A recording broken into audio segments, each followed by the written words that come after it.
Component 3 Aim C Lesson 4. This is your first lesson with cash flow. If you need to know where you are on the whole plan of Aim C, then watch the ticks on the right hand side. Part of the learning intention is knowing how to complete a cash flow forecast and investigate the positive and negative cash flow on a business. But before we go any further, we've got to look at the steps to take to get there. So we look at the knowledge. You need to know what a cash flow is.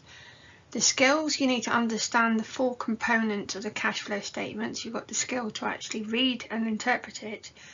And then step 3 is being able to complete a basic cash flow statement. So this is right at the beginning. So we need to look at, in the vocabulary, inflows and outflows, opening and closing balance. So we've got simple things to start off with, but we're going to build quite quickly. About knowing what a cash flow is, the 4 parts, and completing a cash flow statement. And there are more finance jobs at the bottom in terms of equity analyst, portfolio manager and cash management officer. So all this talk of a cash flow forecast, let's make sure that we understand forecast in terms of business studies. So like any good weather forecast, the word forecast is predicting what is going to happen. So for a business's point of view, it's planning what is expected to come into a business and planning what is expected to go out of a business. Why do we need to do this, I hear you ask? It helps identify when a business has surplus, when a company has money to spend, and when a company has a deficit, is when the company's got no money or has gone into the red. And the business does this so that it helps them plan and budget for payments they have to make in the future.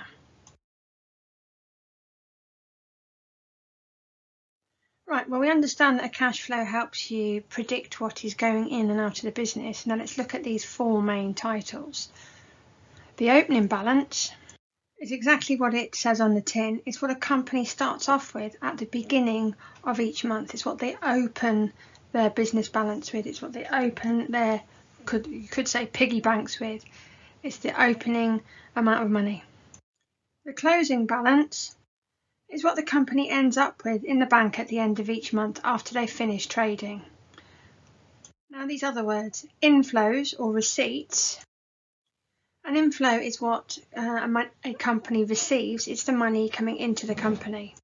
And finally, the outflows, the payments. As the word suggests, it's the money the company has to pay someone else for, so it's money going out of the company. Let's check you are paying attention. So question 1, what is a cash flow forecast? Do your best to try and answer the question before looking back and double checking. Question 2, what 4 titles make up a cash flow? Try and do your best without zipping back and checking those green subtitles on the last slide.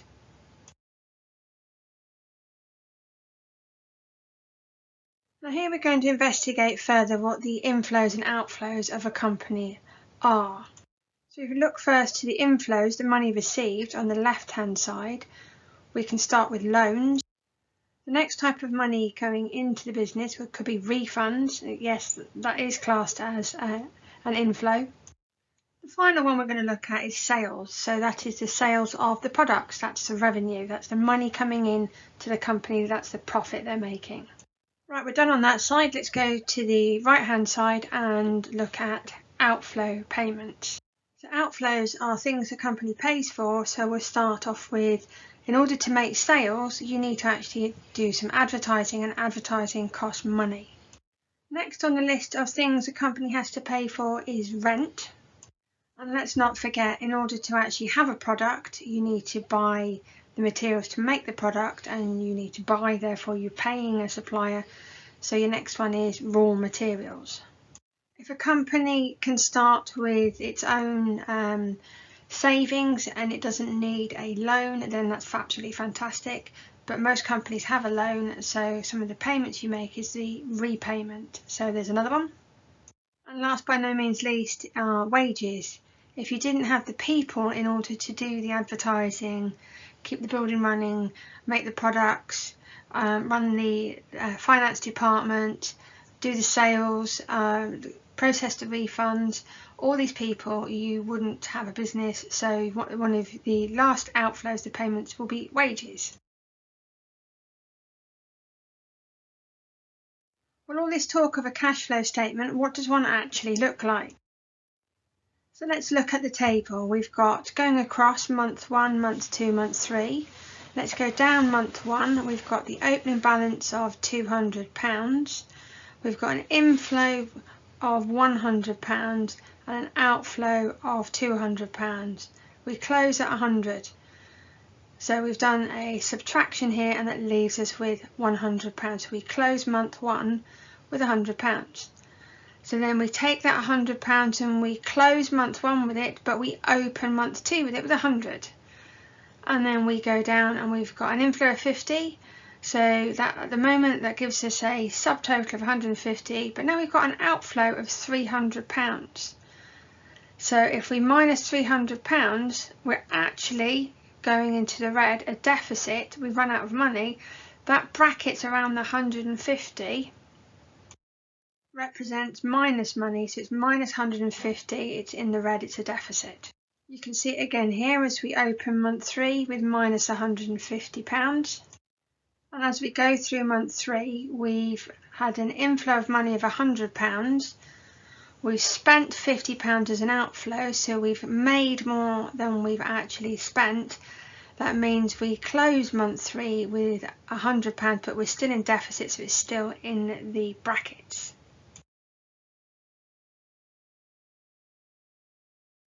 Question 3. Let's see if you were paying attention to the slide ago, the one that was before the Frank, the golden bird, the Thunderbird. Give examples of 3 inflows of cash for a company. Question 4, you guessed it, give examples of 3 outflows of cash for a company. Try and do it without sneaking back and having a look. Task 5. Have a go at completing this basic layout of a cash flow table. So let's walk through that. Month 1, you open with £300. You have an inflow of £100, so you've made £100, and you have an outflow, you've spent £200. So you've spent more than you've had coming in. However, you have an opening of 300, an inflow of 100, that's 400. You spent 200, so what's left at the bottom, that closing balance is, and if you remember, whatever you close on the end of month 1, you open at the start of month 2, so that's £200. I'll check whether you've got the first answer correct. Let's go down month 2, you open with 200, you have made £50, that's the inflow cell. If you go down, you've spent £300, that's an outflow, so that leaves you with minus £50, that's what the bracket represents. Now remember what's just been said about what you close on month 2, you what on month 3. Well then, if we've clocked what you open month 3 with, which is that deficit, so you are already down £50, you've made £100, so you pay off your £50, takes you to 0, and then you've got £50 in the bank, so that's £50 cash. You spent 50, so you're left with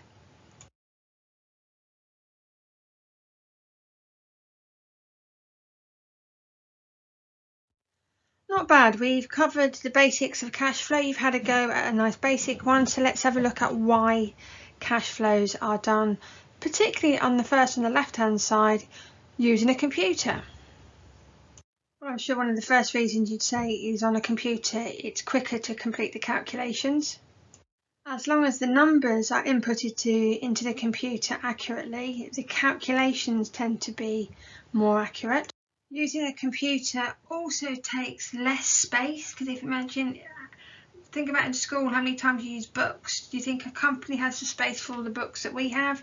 So this is what we're talking about with accounts, it's actually bookkeeping. The worst thing you can do with a cash flow is rely on people's handwriting, so you do want to have neater work. And in this day and age, making sure you've got professionally and accurately produced cash flow and finances does make your business have a better company image.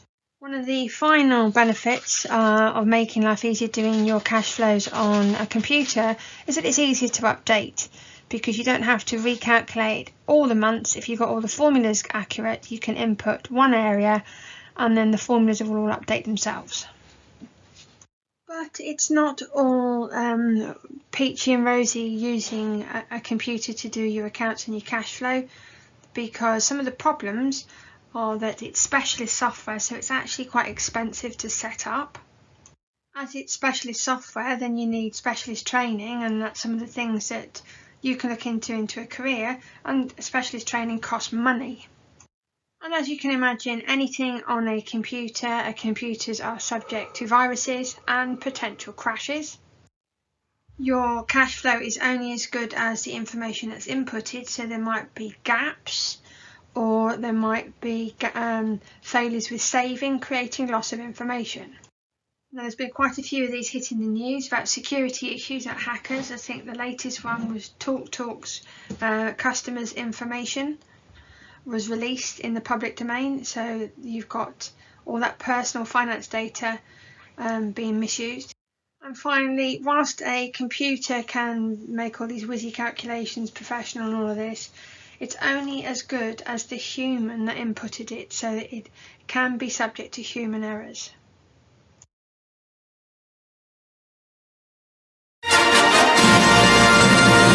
Completed lesson 4, an introduction to cash flow. You've completed these 5 areas: the what is a cash flow, the 4 titles, inflows and outflows, and you've had a go at a basic cash flow layout.